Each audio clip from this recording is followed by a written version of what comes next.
సంక్షేమ పథకాలు అమలు చేయాలి, అభివృద్ధి కార్యక్రమాలు చేపట్టాలి, పారదర్శకమైన పరిపాలనను అందించాలి. ఇవాళ సంక్షేమ పథకాలు అమలు చేయాలంటే రాష్ట్రానికి ఆదాయం రావాలి, రాష్ట్రానికి ఆదాయం పెరగాలంటే ఐటీ ఫార్మా ఇండస్ట్రీతో పాటు ఇవాళ ఇండస్ట్రియల్ పార్కులు రావాలి, పరిశ్రమలు వచ్చి పెట్టుబడులు పెట్టి మన నిరుద్యోగ యువకులకు ఉద్యోగాలు వచ్చి రాష్ట్ర ఆదాయం పెంచితే ఆదాయాన్ని పెంచాలి, పేదలకు పంచాలి అనే లక్ష్యంతో ఈ రోజు రాష్ట్రాన్ని ముందుకు నడిపిస్తున్నాం. ఇవన్నీ చెయ్యాలి అంటే ప్రతిపక్షాలకు సహా కేంద్ర ప్రభుత్వం సహాయం కూడా కావాలి.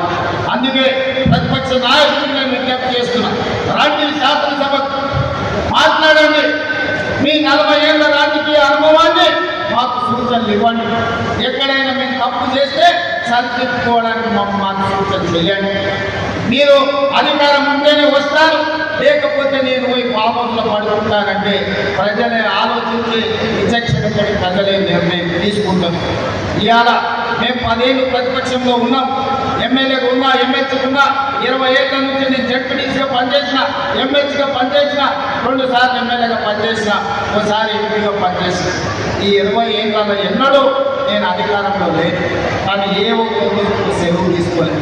ప్రతిపక్షంలో ప్రజల తరఫున ప్రశ్నించే గొంతుకలై ఉండాలి ప్రతిపక్షాలు, ప్రజల సమస్యల్ని లేవనెత్తే విధంగా మాట్లాడాలి, ప్రజల పక్షాన నిలబడి ప్రభుత్వాలను అడిగి ఆ ప్రభుత్వాలతో పనులు చేయించే బాధ్యత తీసుకోవాలి. అప్పుడే రాణిస్తాం, ఏదో ఒక రోజు అధికారంలోకి రావడానికి అవకాశం ఉంటుంది.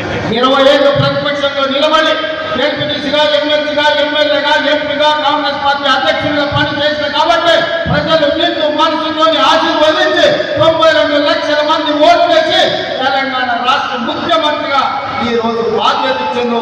ఆ బాధ్యతతోనే ఇవాళ జైరాబాద్ వచ్చిన హైదరాబాద్ ప్రజలకు ఆగిపోయిన పనులను పూర్తి చేయాలన్న ఆలోచనతోటి మీ అందరినీ కలిసిన ఏ రోజు కూడా నేను ముఖ్యమంత్రిగా అహంభావం వ్యక్తం నా దగ్గరికి చిన్నోడు వచ్చిన, పెద్దోడు వచ్చిన, పేదోడు వచ్చిన, ఎవరు వచ్చినా అందరినీ కలిసిన వాళ్ళ బాధ విన్నా దానికి ఏదైనా చేయగలిగిన సాయం ఇవ్వాలన్న ఆలోచనతోనే ముందుకు వెళ్తున్న సోదరులారా, ఇవాళ కూడా మా జైరాబాద్ సోదరులకు నా విజ్ఞప్తి ఒక్కటే, మీరు అండగా నిలబడండి, అద్భుతాలు చేసి తెలంగాణ అభివృద్ధి పదవైపు నడిపించి దేశంలోనే నెంబర్ 1 రాష్ట్రంగా $1 ట్రిలియన్ ఎకానమీ కింద మార్చి ప్రపంచంలోనే ఒక గొప్ప రాష్ట్రంగా హైదరాబాద్ నగరాన్ని టోక్యో, న్యూయార్క్ లాంటి నగరాలకు పోటీ పడే విధంగా అభివృద్ధి చేసే బాధ్యత నేను తీసుకుంటా.